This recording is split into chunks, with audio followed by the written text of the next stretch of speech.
Halo, gue Bang Genta. Selamat datang di channel Magenta, Malam Gentayangan. Cerita kali ini datang dari sobat Magenta bernama Roni, di mana ia mengalami kejadian mistis dan ingin membagikan pengalaman mistisnya ke sobat Magenta. So, ingin mendengarkan kisah selengkapnya? Cari posisi senyaman mungkin. Gunakan headset Anda. Dare to hear. Let the story begin.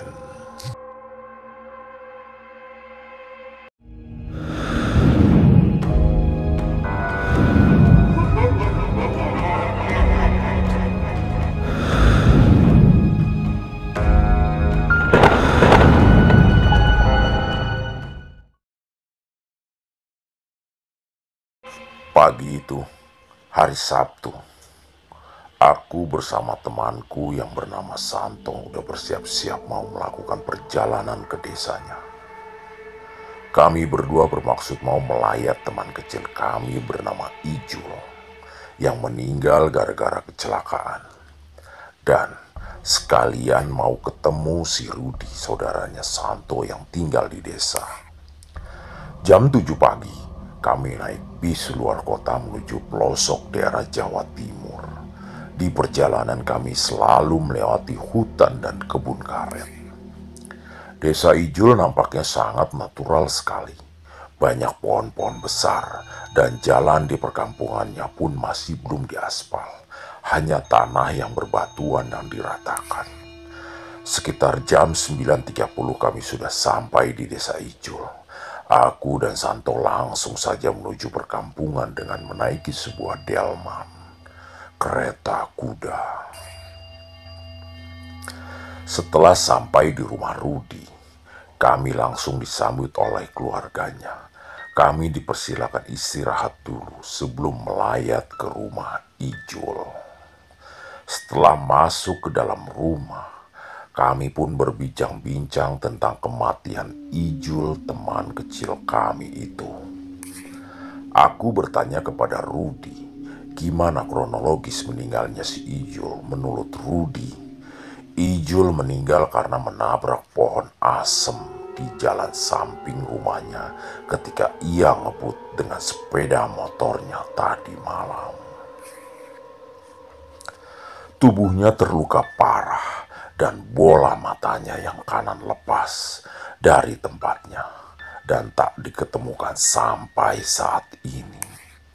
Setelah capek kami hilang, kami pun segera menuju ke rumah duka untuk melayat. Di sana terlihat keluarganya yang sangat sedih dengan kepergian Ijul. Ketika aku masuk ke dalam rumahnya, aku dan kedua temanku melihat tubuh Ijul yang sudah terbujur kaku dan terbungkus kain kafan. Wajah Ijul terlihat hancur. Darah segar tampak masih merembes keluar membasahi kapas penutup hidungnya. Aku terharu melihat keadaan temanku itu. Tapi kami harus mengikhlaskan kepergiannya. Singkat cerita, sesudah pemakaman selesai, kami langsung kembali menuju rumah Rudi. Entah karena capek atau apa, aku langsung terlelap tidur saat itu. Padahal hari masih sore. Dalam tidurku, aku bermimpi bertemu dengan Ijul. Dia mengenakan pakaian serba putih. Dia bilang kepadaku kalau bola matanya yang kanan hilang, sambil menunjukkan tempat matanya yang bolong. Sontak, aku pun terbangun dari tidurku. Keringat dingin keluar membasahi tubuhku. Sepertinya aku bermimpi sangat nyata sekali. Aku lihat jam dinding yang berada di kamar Rudi sudah menunjukkan pukul 6 sore. Aku bergegas menuju kamar mandi untuk mandi dan wudhu. Setelah selesai sholat maghrib, aku segera menyusul Rudi dan Santo yang lagi asik ngobrol di pinggir jalan rumah Rudi. Aku pun menceritakan kepada mereka tentang mimpi yang baru saja aku alami. Tapi mereka berdua menanggapinya dengan santai dan bilang mungkin itu hanya halusinasimu saja karena aku kepikiran si Ijul terus. Aku pun membuang jauh-jauh perasaan takutku itu, dan kami bertiga lalu ngobrol-ngobrol sambil bercanda dan ngopi-ngopi santai sejenak. Saat sedang asik bersanda gurau, sesaat aku dikagetkan dengan seberkas cahaya putih yang melintas cepat sekali dari arah kebun di seberang jalan. Tapi aku tidak menghiraukannya. Dalam pikiranku, paling itu cuma asap dari warga yang sedang bakar-bakaran di dalam kebun. Tak terasa, waktu sudah menunjukkan pukul 11 malam. Tiba-tiba Rudi mengajaknya kami jalan-jalan untuk muter-muter jalan ke kampung desa itu. Kami pun berjalan sambil menikmati udara malam pedesaan menyusuri jalan kampung. Cahaya sangat minim sekali karena lampu merkuri hanya ada di perempatan jalan saja. Penerangan hanya bersumber dari sinar bulan dan cahaya lampu yang berasal dari rumah warga. Ketika kami berjalan di depan sebuah rumah tua berbentuk rumah zaman Belanda, tiba-tiba aku merasakan hawa yang lain. Aku dan kedua temanku bisa merasakan hawa aneh itu. Sekilas, aku melihat ke arah rumah tua yang kosong itu. Rumput-rumput liar tumbuh menjulang tinggi, tak terurus. Cat yang ada di dinding sudah terkelupas dan temboknya pun sebagian sudah hancur, menandakan rumah itu sudah berumur sangat tua. Di kiri dan kanannya tampak pohon-pohon yang besar, sangat rimbun dan tak terawat. Rumah itu terlihat menyimpan aroma mistis yang sangat kuat. Tiba-tiba kami mendengar suara langkah kaki sepatu boot dari dalam rumah itu. Ini rumah kosong peninggalan zaman penjajahan dulu. Dulu seorang jenderal komunis Belanda menempati rumah ini. Dia lalu mati dipenggal kepalanya oleh pasukan pribumi. Kalian mau melihat wujudnya? Ucap Rudi tiba-tiba. Sontak, aku kaget dengan kemampuan Rudi yang memiliki indera keenam dan mempelajari ilmu-ilmu goib yang bisa membuka mata batin seseorang.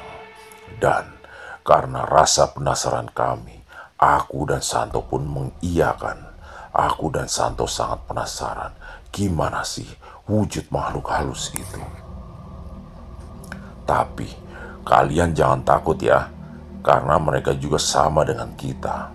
Sebagai makhluk ciptaan Allah, hanya alam kita dengan mereka saja yang berbeda, ucap Rudi. Si Rudi pun segera mengusapkan telapak tangannya di depan wajahku dan wajah Santo. Kami pun disuruh untuk memejamkan mata beberapa saat. Dan ketika aku membuka mataku, aku kaget. Tubuhku sangat lemas ketakutan. Mataku tertuju ke arah teras rumah tua itu. Di sana terlihat sosok tentara Belanda tinggi besar dengan pakaian yang berlumuran darah.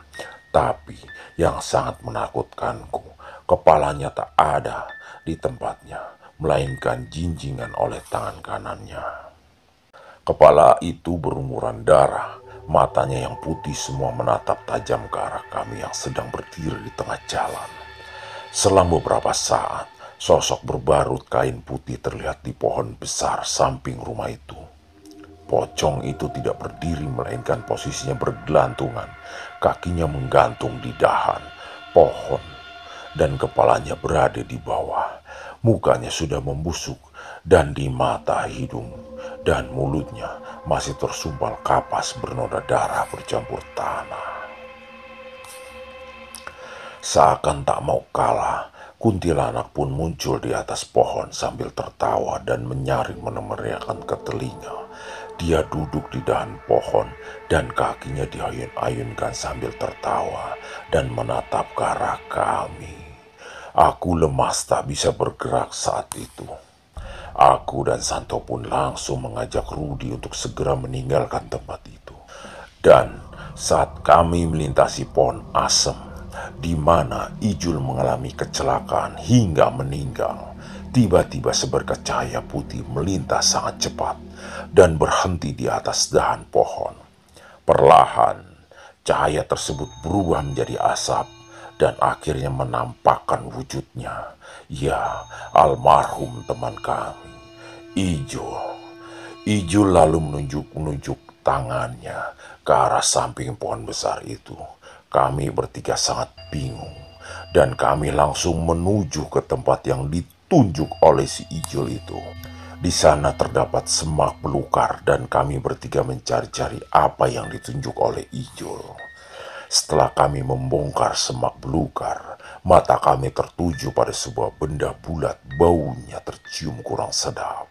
Setelah kami lihat dengan teliti, ternyata benda itu berwujud sebuah bola mata manusia. Aku langsung berjalan mundur karena sangat ketakutan. Rupanya bola mata itu adalah bola mata kanan almarhum Ijul yang selama ini belum diketemukan. Langsung saja si Rudi melepas bajunya dan digunakan untuk membungkus bola mata itu. Saat mau pulang, kami bertiga melihat ke atas pohon. Sosok Ijul tampak tersenyum sebentar, lalu menghilang dengan sangat cepat. Kami pun akhirnya pulang, karena waktu sudah menunjukkan pukul 1.30 dini hari. Setelah sampai rumah, mata batin kami langsung ditutup kembali oleh Rudi. Kami pun memutuskan untuk segera tidur. Keesok harinya, bola mata Ijul kami kembalikan kepada keluarganya supaya segera dikuburkan di samping makam Ijul. Siangnya, aku dan Santo pun pulang ke kota dengan membawa banyak pengalaman mistis dari desa tersebut. Terima kasih telah mendengarkan sampai detik ini. Bagi Sobat Magenta yang ingin mengirimkan atau sharing cerita, dapat mengirimkan ceritanya ke email kami magenta479@gmail.com atau DM ke Instagram kami Magenta Malam Gentayangan. Like jika suka, subscribe ke channel Magenta, dan nyalakan notifikasinya agar tidak ketinggalan cerita-cerita horor dari kami. See you and beware of your mind.